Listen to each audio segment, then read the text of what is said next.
মার্কিন দম্ভ চুরমার। জর্ডানে $300 মিলিয়ন থার্ড রাডার ধ্বংস করল ইরান।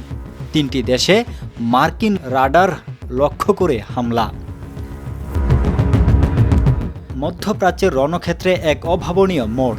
জর্ডানে অবস্থানরত যুক্তরাষ্ট্রের অত্যন্ত শক্তিশালী ও ব্যয়বহুল থার্ড মিসাইল ডিফেন্স সিস্টেমের রাডার ধ্বংস করার দাবি করছে ইরান। স্যাটেলাইট ইমেজে ধরা পড়া এই দৃশ্য বিশ্বজুড়ে চাঞ্চল্য তৈরি করেছে। শুধু জর্ডান নয়, সৌদি আরব এবং সংযুক্ত আরব আমিরাতেও থাকা মার্কিন প্রতিরক্ষা ব্যবস্থা এখন ইরানের নিশানায়। $300 মিলিয়ন এই রাডার ধ্বংস হওয়ার ফলে আমেরিকার প্রতিরক্ষা বলয় কি হুমকির মুখে? আজকের এই স্পেশাল রিপোর্টে আমরা বিশ্লেষণ করব ইরানের এই নতুন যুদ্ধ কৌশল এবং এর ফলে বিশ্ব রাজনীতিতে কী ধরনের পরিবর্তন আসতে পারে। কল্পনা করুন এমন এক প্রতিরক্ষা ব্যবস্থার কথা যাকে বলা হয় বিশ্বের সবচেয়ে দুর্ভেদ্য প্রাচীর, যা মুহূর্তেই আকাশপথে আসা যে কোনো বিপদ শনাক্ত করে ধ্বংস করে দিতে পারে। কিন্তু কি হবে যদি সেই ব্যবস্থার চোখ বা রাডারকেই অন্ধ করে দেওয়া হয়? ঠিক এই কাজটি করে দিয়েছে ইরান। জর্ডানের মরুভূমিতে থাকা আমেরিকার $300 মিলিয়ন আধুনিক থার্ড রাডার এখন ধূলিসাৎ। স্যাটেলাইট থেকে আসা ছবিগুলো দেখার পর পেন্টাগন থেকে শুরু করে হোয়াইট হাউস সবখানেই এখন দুশ্চিন্তার ভাঁজ। এটি কি কেবল একটি হামলা, নাকি আমেরিকার মধ্যপ্রাচ্য ত্যাগের চূড়ান্ত ঘণ্টার শুরু?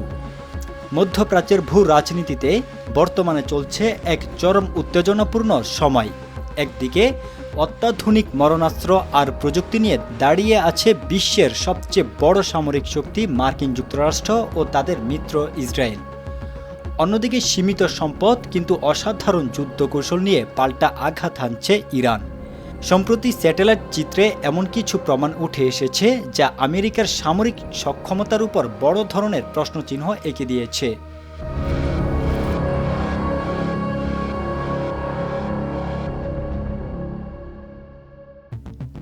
জর্ডানে মোতায়েন করা মার্কিন থট বা terminal high altitude area defence সিস্টেমের প্রধান রাডারটি ধ্বংস করার খবর এখন আন্তর্জাতিক গণমাধ্যমের শিরোনাম। বিশ্লেষকরা বলছেন এটি ছিল ইরানের ইসলামিক রেভলিউশনারি গার্ড কোর বা IRGCর পক্ষ থেকে এ যাবৎকালের সবচেয়ে কার্যকর সামরিক অপারেশন। থার্ড হলো এমন একটি প্রতিরক্ষা ব্যবস্থা যা মূলত ব্লাস্টিক মিসাইল ধ্বংস করার জন্য তৈরি। এর এক একটি ব্যাটারির দাম প্রায় $1 বিলিয়ন, আর এই পুরো সিস্টেমের মস্তিষ্ক বা চোখ হলো এর রাডার ব্যবস্থা। মজার ব্যাপার হলো কেবল এই একটি রাডার সিস্টেমের দামই প্রায় $300 মিলিয়ন।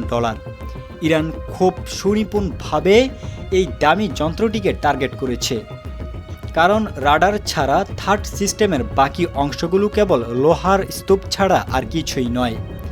হামলার শিকার এই থার্ড সিস্টেমটি জর্ডানের একটি অত্যন্ত গোপনীয় ও কৌশলগত গুরুত্বপূর্ণ স্থানে ছিল।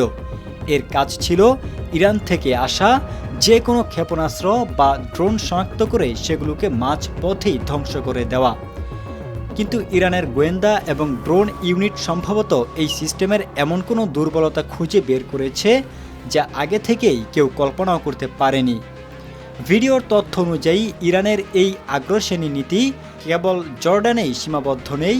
সংযুক্ত আরব আমিরাতে থাকা 2টি থার্ড সিস্টেম এবং সৌদি আরবের প্রিন্স সুলতান বিমান ঘাঁটিতে থাকা মার্কিন রাডারগুলোকেও নিশানা করেছে তেহরান।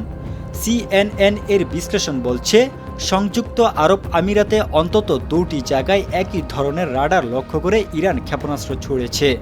যদিও সেগুলো কতটা ক্ষতিগ্রস্ত হয়েছে তা নিয়ে বিতর্ক আছে। তবে ইরানের এই সক্ষমতা মধ্যপ্রাচ্যে থাকা মার্কিন সেনাদের মধ্যে আতঙ্ক ছড়িয়ে দিয়েছে। আমেরিকার তৈরি এই থার্ড সিস্টেম পরিচালনার জন্য অন্তত 90 জন বিশেষ প্রশিক্ষণপ্রাপ্ত সেনা প্রয়োজন হয়। এর সাথে থাকে 6টি ট্রাক মাউন্টেড লঞ্চার এবং 48টি ইন্টারসেপ্টর মিসাইল। প্রতিটি ইন্টারসেপ্টর মিসাইলের খরচ পড়ে প্রায় $13 মিলিয়ন। এত বিপুল অর্থ আর জনবল ব্যয় করে তৈরি করা এই সুরক্ষার বলয়কে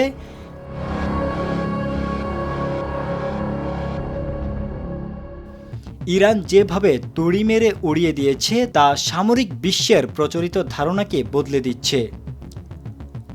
ইরানের এই যুদ্ধ কৌশলের পেছনে গভীর সামরিক ও রাজনৈতিক তাৎপর্য রয়েছে। সামরিক ভাষায় একে বলা হয় ডিপ্রাইভেশন অফ সেঞ্চুরি, অর্থাৎ শত্রুকে আগে অন্ধ করে দেওয়া যাতে সে পরবর্তী আক্রমণ প্রতিহত করতে না পারে। আমেরিকার যুদ্ধবিমান বা মিসাইলগুলো যতটা না তাদের গতির উপর নির্ভরশীল, তার চেয়ে বেশি নির্ভর করে তাদের উন্নত রাডার প্রযুক্তির উপর। ইরান যদি মধ্যপ্রাচ্যে থাকা সমস্ত মার্কিন রাডার জ্যাম করতে বা ধ্বংস করতে সক্ষম হয়, তবে আমেরিকার পক্ষে এ অঞ্চলে টিকে থাকা প্রায় অসম্ভব হয়ে পড়বে। ভবিষ্যতে এর প্রভাব হতে পারে সুদূর প্রসারী।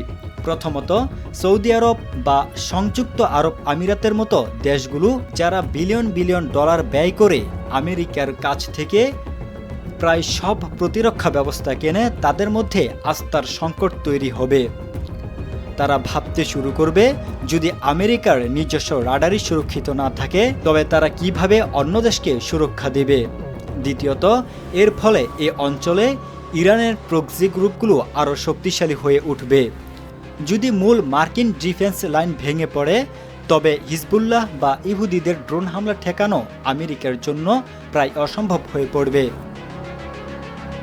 এর অর্থ হলো বিশ্ববাজারে জ্বালানি তেলের সরবরাহ ব্যবস্থা বড় ধরনের আঘাত আসার সম্ভাবনা তৈরি হবে। বিশ্লেষকরা মনে করছেন, ইরান এখন আর সরাসরি সম্মুখ যুদ্ধে বিশ্বাসী নয়। তারা আমেরিকার সফট স্পট বা দুর্বল জায়গাগুলো খুঁজে বের করছে। একটি রাডার ধ্বংস করা মানে হলো কয়েক হাজার মাইল এলাকাকে অরক্ষিত করে দেওয়া। তেহরানের এই রাডার ধ্বংসনীতি আমেরিকার বাজেট এবং কৌশলে বড় ধরনের পরিবর্তন আনতে বাধ্য করবে। ইরানের এই সফল অপারেশনের খবর ছড়িয়ে পড়ার পর বিশ্বজুড়ে মিশ্র প্রতিক্রিয়া দেখা দিয়েছে। সামাজিক যোগাযোগ মাধ্যমে একদল মানুষ ইরানের এই প্রযুক্তিগত দক্ষতাকে বাহবা দিচ্ছে। বিশেষ করে ফিলিস্তিন ও লেবানন পন্থীরা মনে করছেন এটি পশ্চিমা সামরিক আধিপত্যের অবসানের শুরু। অন্যদিকে মধ্যপ্রাচ্যের সাধারণ নাগরিকদের মধ্যে বড় ধরনের যুদ্ধের আশঙ্কা কাজ করছে। জর্ডান বা সৌদি আরবের সাধারণ মানুষ উদ্বিগ্ন। তাদের মাটিকে ব্যবহার করে এই যে আধিপত্যের লড়াই চলছে, তার চূড়ান্ত মূল্য দিতে হতে পারে সাধারণ মানুষকে। এছাড়া পশ্চিমা গণমাধ্যমগুলোকে আমেরিকার প্রতিরক্ষার ব্যবস্থা এই ব্যর্থতা নিয়ে ব্যাপক সমালোচনা হচ্ছে। পেন্টাগনের সমালোচকরা বলছেন, ট্যাক্সপেয়ারদের বিলিয়ন ডলার খরচ করে বানানো এই খেলনাগুলো যদি ইরানের ড্রোনের কাছে হার মানে, তবে প্রতিরক্ষা বাজেটের সার্থকতা কোথায়?